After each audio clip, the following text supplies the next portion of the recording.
Dan kemudian yang perlu juga kami sampaikan tentang kehidupan ini. Kita hidup di dunia ini pada dasarnya adalah hanyalah meniru.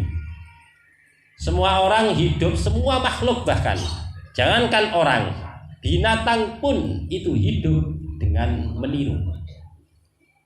Wedhus kok iso mangan suket? Oleh niru mbok nih. Niru wedhus-wedhus sing tuwek-tuwekan. Coba wedhus sing tuwek-tuwekan niku mangan sego, pasti wedhus niku mangan sego. Sampeyan kok mangan sego, nggih niru bapak biyen, niru mak. Kan ngoten kan? Itu gara-gara awak dhewe. Nggih. Mangan kerek barang nggih, plastik-plastik barang dipangan kadang. Intinya makhluk hidup ini jangankan yang berakal seperti manusia, yang tidak berakal pun tapi punya nafsu, mereka pun juga meniru. Kambing makan rumput karena meniru. Kita manusia makan nasi karena meniru. Orang luar sana di Eropa sana makan daging, makan roti juga karena meniru. Semua itu hasil dari meniru. Karena itulah meniru itu penting. Makanya Rasulullah SAW dalam hadis-hadis Sahih Muslim, Sahih Bukhari dan semua hadis-hadis yang ditulis itu banyak sekali, puluhan bahkan ratusan kata-kata hadis dawuhnya Rasulullah yang diawali dengan alaikum bisunnati. Nggih, kan kata nih macam-macam. Kalau nggak hafal hadis, tapi gampang saya, main browsing di Google. Dan kalau kitab Sahih Muslim sih, ono jero lemari, di jero dhewe bisa. Lemari dikunci, kuncinya nggak ketemu bisa. Kerepotan. Kan duwe Sahih Muslim ya. Kan dia tahu ngaji posoan ya sebatas Sahih Muslim ya. Ya Sahih nggih. Intinya banyak yang punya Sahih Muslim atau hadis-hadis yang lain. Apa yang tahu dibuka? Lek malas buka ya alhamdulillah kita manfaatkan HP ini. Kita manfaatkan HP ini browsing. Sampai tulis alaikum bisunnati, macam-macam. Alaikum bisunnati bahasan niki, alaikum bisunnati bahasan niki, sampai alaikum bisunnati bahasan kawin. Termasuk niku. Itu urusannya Pak Iki ngawas nih bahasan kawin. Kata-kata itu dawuhnya Rasulullah dengan kata alaikum bisunnati. Niki kok cara di bahasanya Jawa. Melok aku kon. Niru aku, cuntuen aku, gawian aku iki suri toladan. Makanya ojo sampai salah niru tapi kudu tepat. Niru sing paling tepat niru sinten? Niru hambane Gusti Allah sing paling mulya niku mboten nonton malaikat Nabi Muhammad sallallahu alaihi wasallam. Lah ana mana niru sing paling apik? Lho ya napa carane niru Kanjeng Nabi mau dhewe gak nututi. Kenal tak sampeyan Kanjeng Nabi? Kok dia mahal dekat ini Kanjeng Nabi. Wong jarake kalau dengan Kanjeng Nabi 1400 tahun. Kok ya mak iya katene Kanjeng Nabi. Ya apa carane? Lama kali lah sampean mau balik nang Al-Qur'an, balik nang hadis, moro-moro balik ngono tok, wis kesasar sampean. Wong sampean ndak kenal Kanjeng Nabi. Ndak tahu wujud Kanjeng Nabi koyo apa, dawuh Kanjeng Nabi apa. Moro-moro katene Kanjeng Nabi. Ki ndak iso, jarak kita terlalu jauh dengan Rasulullah. Ya apa carane niru Kanjeng Nabi? Carane niru Kanjeng Nabi itu nggih niru wong-wong sing niru Kanjeng Nabi. Karena Rasulullah SAW 1400 tahun yang lalu ini telah mengajarkan pada murid-muridnya, pada santri-santrinya, pada para sahabat-sahabatnya, yaitu dengan syariat dan dengan segala sesuatu tentang kehidupan di dunia ini telah diajarkan. Baik itu masalah politik, pendidikan syariat, masalah ibadah, sosial, ekonomi dan seterusnya, semua telah diajarkan oleh Rasulullah. Kanjeng Nabi ngajarno tentang menjadi pemimpin. Dan Rasulullah pun juga melaksanakan tugas sebagai pemimpin negara. Ojo dene kan Kanjeng Nabi bukan ahli politik, Kanjeng Nabi itu pemimpin negara. Kok cara saiki bahasane presiden. Negeri Madinah dan negeri Mekah dipimpin oleh Rasulullah. Rasulullah memimpin sebuah negara. Rasulullah juga memimpin ibadah, memimpin syariat, memimpin kehidupan sosial, memimpin masalah perekonomian dan seterusnya. Semua telah dilakukan oleh Rasulullah dan para sahabat tinggal mencontoh. Dicontoh oleh para sahabat Abu Bakar, Umar, Utsman, Ali dan seterusnya. Mereka para sahabat habis dicontoh oleh para tabi'in, sampai seterusnya ke Wali Songo, sampai ke ulama-ulama NU, sampai kepada guru kita Habib Syekh Haji Muhammad Subaidah. Artinya kalau kita kembalikan, siapa yang patut untuk kita tiru? Tiada lain adalah guru kita sendiri. Kita bicara di Pondok Besuk, maka yang kita tiru adalah guru kita Habib Syekh Haji Muhammad Subaidah. Dan kita harus yakin kalau Habib Syekh Kiai Muhammad Subaidah itu sama dengan Rasulullah. Karena guru kita Yai Subaidah itu niru dan nyontoh gurunya. Gurunya niru gurunya, gurunya niru gurunya sampai ke Wali Songo. Wali Songo pun juga niru gurunya sampai ke tabi'in. Tabi'in pun juga niru gurunya sampai sahabat. Sahabat pun niru gurunya sampai kepada Rasulullah SAW. Jadi intinya wong murid niku kudu niru. Kalian dan kita semua harus menjadi follower yang terbaik, followernya Rasulullah Sallallahu Alaihi Wasallam. Napa follower? Peniru, menjadi penirunya Rasulullah. Jangan sampai salah meniru. Nek sampean keliru niru, iki belain. Di antaranya kita itu tetap istiqomah meniru Rasulullah. Caranya ya apa meniru? Ya kita tiru guru kita dengan rasa suka atau cinta. Nah, ini bahasan cinta. Lewis tua ini nggak pada tertarik, nggak pada tertarik ngomong cinta. Itu bahasanya anaknya sampean, atau mungkin putu deh sampean.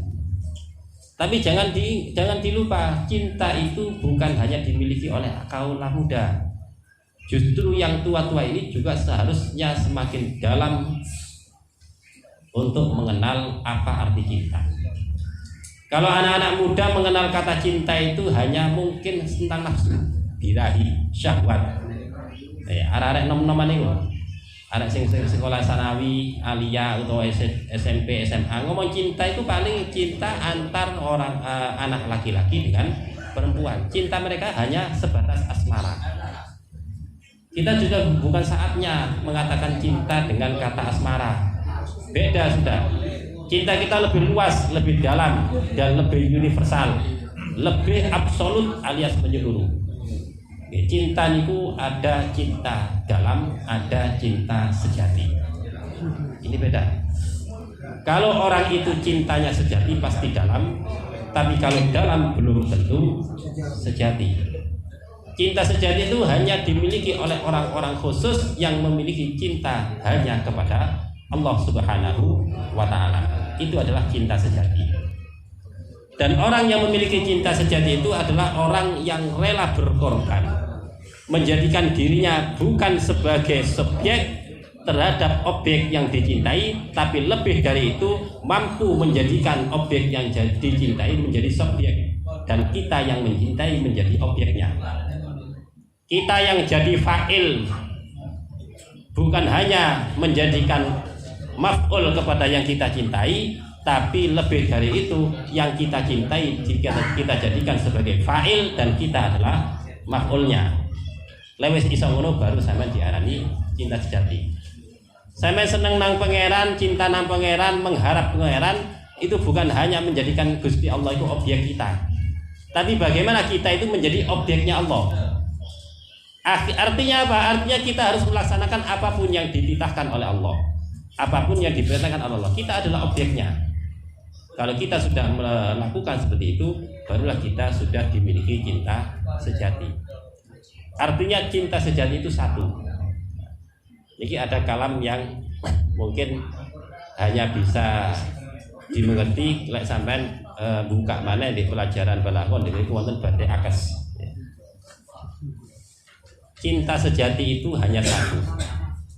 Tapi cintamu palsu jika kamu tak mampu berbagi. Ikilah wong enggak belajar badhe akes ndak iso iki. Cinta sejati mek satu, nang pangeran tok. Tapi lek sampean cintai cuma nang pangeran tok, enggak mampu membagi-bagi cinta, cinta sampean palsu. Artinya apa? Lek sampean cinta nang Gusti Allah, sampean kudu mencintai apapun yang dicintai oleh Allah. Sampean yang cinta Allah berarti sampean cinta terhadap Rasulullah sebagai orang yang paling dicintai oleh Allah. Sampai cinta Rasulullah berarti sampean wajib cinta teng orang-orang yang dicintai oleh Rasulullah, yaitu para ulama. Sampean ndak cinta nang ulama berarti sampean ndak cinta nang Kanjeng Nabi. Sampean ndak cinta nang Kanjeng Nabi berarti sampean ndak cinta nang Gusti Allah. Niku cinta sejati. Maka nek wonten istilah kalam kalam puitis ya. Niku di istilahno niku cinta itu seperti hantu. Ini kalam puitis. Sampeyan ngerti wah hantu niku? Jerangkong, weden-weden. Di antara sampean ono enggak sing tahu ketemu ambek jerangkong? Ngacungo. Mungkin hanya 1-2 orang. Mungkin nggih yang sangat mungkin pernah bertemu dengan jerangkong niki Ustaz Jalil. Dene Jalil. Niki mungkin tahu ketemu ambek jerangkong. Tapi lek Basori ndak kira tahu. Boleh nggak tahu ketemu jerangkong? Lagi nunggu jerangkong. Mungkin di Dene Jalil niki sing tahu ketemu jerangkong to sapa maneh? Samsul. Mungkin. Jadi lek nyifati cinta sejati itu diumpamakan cinta sejati itu seperti hantu.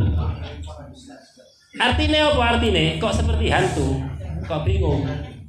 Artinya banyak sekali orang yang membicarakan, namun hanya sedikit sekali yang pernah menjumpainya. Oke, leres. Kabeh wong niku tahu omong-omongan ngrasani jerangkong, ngrasani weden-weden, kuntilanak, sundel bolong, suter ngesot dan seterusnya. Kabeh wong tahu ngomong itu.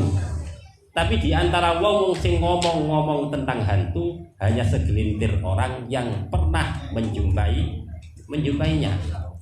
Di antara kita yang kumpul di sini ini mungkin yang pernah menjumpainya hanya Bintir Jalil atau mungkin ditambah Samsul. Yang lain belum. Kira-kira Masan enggak? Masan muden-mudene sing wedi. Lah itulah cinta sejati. Banyak sekali orang-orang yang berbicara cinta Allah, cinta Rasulullah. Bahkan kita sholawatan itu isinya adalah kandungannya cinta semuanya. Mereka yang bicara cinta Allah, cinta Rasulullah, tapi mereka belum mengerti hakikatnya cinta. Bagaimana mahabbah kepada Rasulullah? Mahabbah kepada Rasulullah itu artinya kita juga mahabbah kepada ulama, di mana ulama itu adalah warasatul anbiya, pembawa risalahnya Rasulullah. Bagaimana kita harus mencintai Rasulullah sementara kepada ulama kita tidak mencintainya? Nah, cinta yang sejati itu harus menuruti, harus mampu menjadikan yang kita cintai bukan hanya sebagai objek, tapi kita jadikan diri kita adalah objek yang kita cintai. Jika yang kita cintai memerintahkan kita suatu perkara, maka kita laksanakan dengan sepenuh hati. Allah memerintahkan kepada Rasulullah untuk melaksanakan sholat, Rasulullah memerintahkan kepada sahabat dan umatnya untuk melaksanakan sholat, dan kita keumanan ulama sebagai risalahnya Rasulullah, sebagai ahli warisnya Rasulullah, ulama menceritakan kepada kita dan memerintahkan pada kita untuk melakukan sholat, maka kita pun juga melakukan sholat. Kita jadi objeknya. Jadikan diri kita sebagai objek yang kita cintai. Barulah di situ kita akan bisa menemukan cinta sejati kita, yaitu kepada Allah Subhanahu wa Ta'ala. Untuk menumbuhkan cinta sejati ini bagaimana? Ya kita harus dekat. Kita harus sering menyebut namanya. Kita harus mengikuti aturan-aturannya, mengikuti perintahnya. Maka palsu cintamu ketika kamu melanggar perintahnya. Cintamu dianggap palsu ketika kamu lupa menyebut namanya. Jadi cinta tapi lalinan jenenge. Jadi cinta tapi enggak nurut. Jadi cinta tapi ngelawan. Jadi ini ada SMP cinta, kita monyet. Kan ngoten. Itu bukan cinta, bukan mahabbah. Kalau kita benar-benar cinta kepada Allah, cinta kepada Rasulullah, berarti kita mencintai guru-guru kita. Lek cinta nang guru, ya melok nang guru. Merasa rindu apabila lama tidak ketemu. Ya silaturahmi. Cinta tapi nggak tahu rindu, nggak tahu kangen. Bukan cinta itu namanya. Itu namanya cinta palsu. Jadi kalau cinta mesti kangen nggak ketemu. Wong cinta itu mesti seneng nyebut jenenge. Makanya kita harus suka menyebut nama Rasulullah. Setiap hari kita bersolawat, membaca simtul duror, membaca tiba, membaca berjanji dan seterusnya. Itu menunjukkan rasa cinta kita kepada Rasulullah. Ndak cukup ngono tok. Lek sampean mboten gelem mengikuti perintahnya Rasulullah. Bagaimana mengikuti perintahnya Rasulullah? Juga mencintai para ulama, mengikuti apa yang diperintahkan oleh para ulama, para guru kita. Itu adalah mahabbah yang sebenarnya. Dan mahabbah yang sebenarnya itu harus, bahasa populer kita itu harus fanatik. Ini nggih, kudu fanatik. Napa fanatik? Ana sing ngerti artine fanatik. Apa nih artinya fanatik itu? Fanatik apa jadi? Bawal fanatik, fanatik itu lazim, tetap ta'assub, lek nawang koyo ta'assub. Apa? Jadi enggak terima lek perkara sing disenengi iku elek. Utawa dielek-elek wong. Enggak terima nang sing perkara sing disenengi iku dirusak wong. Iku ta'assub, fanatik. Ojo sampai perkara sing tak seneng iku dielek-elek wong apa maneh awak dhewe ngelek-ngelek. Rasa fanatisme itu memiliki rasa melindungi kepada apa yang kita fanatikan. Ketika kita cinta Islam, fanatik kepada Islam, berarti kita fanatik kepada Rasulullah sebagai pembawa risalah dari Allah. Kita harus tidak terima bila ada sesuatu yang menghina Rasulullah, merusak Rasulullah, melecehkan Rasulullah. Ini adalah fanatik, menunjukkan rasa cinta kita yang besar dan sangat besar berlebihan. Itu adalah fanatik. Ketika tersenggol sedikit pun kehormatan Rasulullah, kita wajib tidak terima. Itu adalah fanatik. Benar atau betul? Wajib kita hukumnya fanatik kepada Rasulullah. Ketika kita fanatik kepada Rasulullah, maka fanatikmu itu adalah berpura-pura jika kamu tidak mau berfanatik kepada para pewaris-pewaris Rasulullah. Karena yang membawa risalahnya Rasulullah, membawa syariatnya Rasulullah, ini adalah para pewaris, adalah para alim ulama. Guru sampai di ilang wong menengahi, sampai berarti tidak fanatik, berarti tidak cinta, sampai palsu, sampai kudu loro ati. Apapun yang diikuti oleh guru kita harus kita fanatik, karena yang diikuti oleh guru kita ini adalah sesuatu yang diikuti oleh gurunya dan yang mengekor kepada Rasulullah Shallallahu Alaihi Wasallam. Lebih mengkerucut lagi, ini tujuan kula intine NU. Tujuan kula teng NU. Kula mboten mamang sampean kabeh wong NU. Karena anak NU. Tapi saat ini sing kula ragu niku mau sampean NU temenan. Kula ndak patek yakin nek sampean niku NU kabeh. Pemahaman sampean tentang NU, fanatisme sampean kepada NU. Ingat, banyak sekali sekarang tokoh-tokoh, bahkan orang yang terkenal mengatakan jangan fanatik kepada organisasi. Awas, ini bahaya. Orang yang mengatakan jangan fanatik kepada organisasi, ini artinya jangan mencintai organisasi itu. Sama dengan itu. Kalau kita tidak mencintai NU, berarti kita tidak mampu mencintai ulama-ulama NU. Wajib hukumnya kita itu fanatik kepada NU. Apa fanatik itu? Menjaga NU dari kerusakan, lindungi NU dari pencelahan, dari kesesatan, dari kerusakan. Lek ana wong pengurus NU teko wong Wahabi, buah ini geser, ganti sampean, ganti orang-orang yang benar-benar ahli sunnah. Jadikan NU ini sebagai organisasi Nahdlatul Ulama yang benar-benar murni Ahlus Sunnah wal Jamaah, sebagaimana yang telah dibentuk oleh Hadratus Syekh Mbah Hasyim Asy'ari. Oh jadi ilo-ilo tok NU-nya. Iko liberal, iko Syiah, iko Wahabi, iko ini. Personal-personalnya ada di NU ini macam-macam. Ketika kita mendengar ada seorang person di tubuh NU yang kayaknya menyimpang dari syariat, jangan NU-nya yang dibakar. Keluarkan orangnya dari NU, bakar orangnya, NU-nya diisi kelompok kita. Ngoten carane. Itu orang fanatik. Bukan fanatik buta. Engko boleh sing iki wong NU apa ae sing diomong mesti bener. Enggak, padha iso ngajine. Sampeyan wis tau maca Fathul Qorib. tahu maca I'anah, sampean tahu maca Wahab, mungkin di antara kita ada sing ahli baca masail, sing seneng baca masail. Ustaz Jaliluddin, Ustaz Az-Zuhri, Ustaz Jalil, tahu maca Ahkamus Sultaniyah. Kita mengerti hukum. Ketika ada sebuah kesalahan di dalam tubuh NU, ada segelintir orang, istilahnya orang sekarang oknum. Ketika ada oknum, maka yang kita kritik adalah oknumnya tersebut, bukan NU-nya. NU ini adalah sebuah organisasi yang dibentuk oleh ulama sekaligus seorang wali, didukung oleh semua wali-wali pada zaman itu. Basim Asy'ari yang didorong oleh gurunya Syekhona Khalil Bangkalan untuk membentuk sebuah organisasi yang bernama Nahdlatul Ulama. Napa Nahdlatul? Nahdlatul itu adalah sebuah kebangkitan, pergerakan.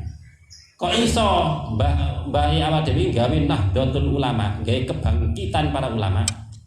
Karena di masa itu adalah masa penjajahan, di mana masa itu ingin penjajah ini merobohkan Islam, menghabiskan Islam, menghancurkan Islam dengan memasukkan berbagai aliran ke Nusantara yang macam-macam. Akhirnya para ulama ahli sunnah ini membuat sebuah kumpul-kumpul, sebuah jamiah yang dinamakan dengan Nahdlatul Ulama. Mulia sekali. Ini juga ada nilai politiknya.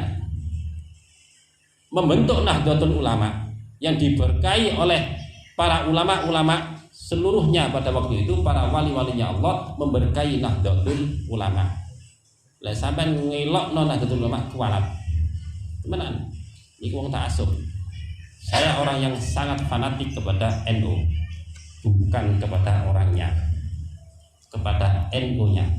Karena NU ini didirikan oleh orang-orang suci dengan berbagai tujuan-tujuan yang intinya tujuan itu adalah untuk menyelamatkan Islam, memurnikan Islam dalam thariqah Ahlus Sunnah wal Jamaah, mengikuti manhajnya para wali songo, dan wali songo ini mencontoh dari apa yang telah dititahkan oleh baginda Nabi besar Muhammad sallallahu alaihi wasallam. Terus ingat ya, niki pesene Romo Yai Hadratus Syekh Yai Muhammad Subacar menjelang wafat beliau. Menjelang wafat beliau, ketika beliau masih di rumah sakit, ada dua di antara apa yang dipesankan oleh Hadratus Syekh, santriku ojo macam-macam, ojo sampai metu teko NU. Intine ngoten. Ojo macam-macam melok organisasi sing macam-macam. Kudu tetep NU. Kudu tetep ahli sunnah. Ahli sunnah niku NU lain di Indonesia. Karena sing ngumpulno ahli sunnah niku adalah NU. Wonten beberapa di Facebook, di YouTube, Daune Subadar ya ana gambare, ana tulisane niku kurang niku. Ada yang kurang. Enggak nyebut kata NU. Pesene yai cuma dek tulisan niku cuma napa jenenge? Ojo sampai santriku metu teko ahli sunnah wal jamaah. Sajane ngoten. Kata-kata yai senes ahli sunnah wal jamaah yang pertama, NU. Ditauqiti malih ahli sunnah wal jamaah. Niku sing bener. Dawuhne yai atau wasiate Yai Subadar ojo sampai metu teko NU. Ya niku krana NU iki merupakan organisasi yang melindungi ahlu sunnah wal jamaah. Hati-hati.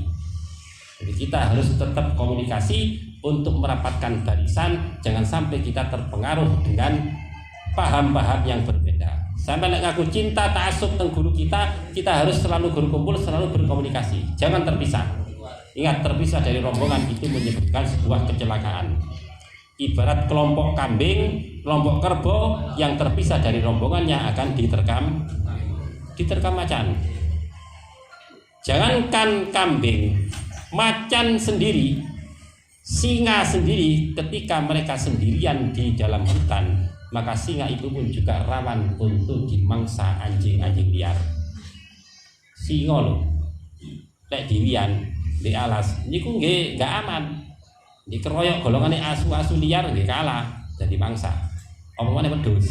Nah, maka ketika kita itu aktif silaturahmi seperti ini, komunikasi juga aktif, kita juga sowan kepada guru-guru kita aktif, insya Allah paham-paham yang macam-macam yang merongrong kewibawaan NU, insya Allah akan bisa segera kita atasi.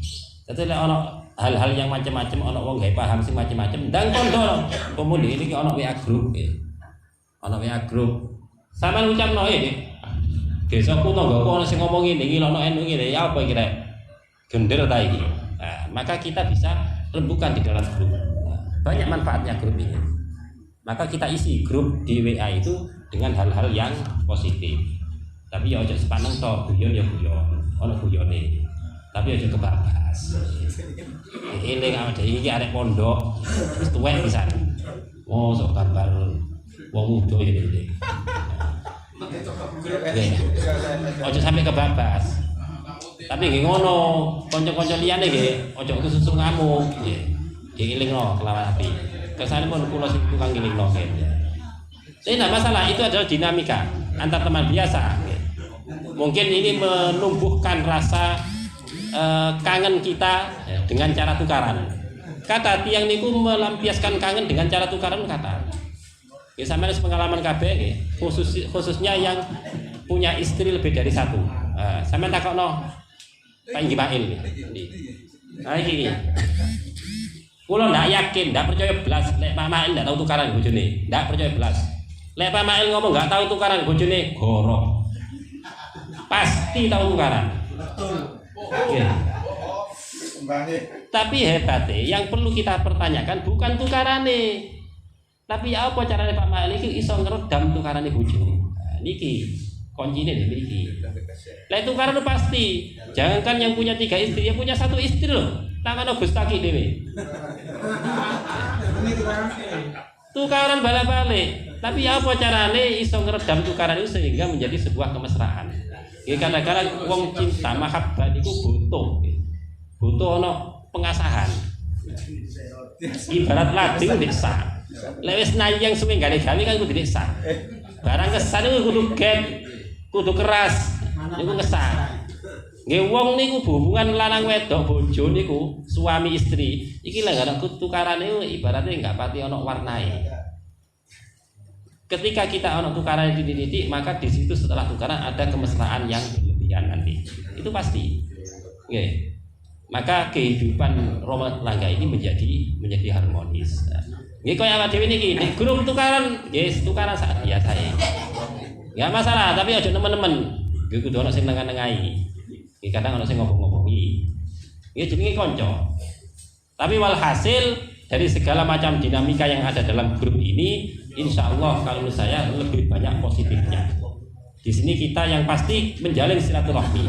Kita menguatkan ukhuwah kita terhadap guru kita, menguatkan fanatisme kita terhadap Islam. Dengan kita itu silaturahmi kepada guru kita, antar teman kita, maka kita akan menjadikan diri kita memiliki perasaan mahabbah yang sangat besar kepada guru kita, kepada Rasulullah dan kepada Allah Subhanahu wa taala. Semoga pertemuan ini benar-benar bermanfaat, barokah, mendapatkan ridha Allah, mendapatkan syafaat dari Rasulullah SAW dan barokahnya para guru-guru kita, khususnya Habib Syekh Haji Muhammad Subadar dan semua guru-guru kita di Mesuk juga mendapatkan barokahnya para orang tua kita. Amin ya rabbal alamin.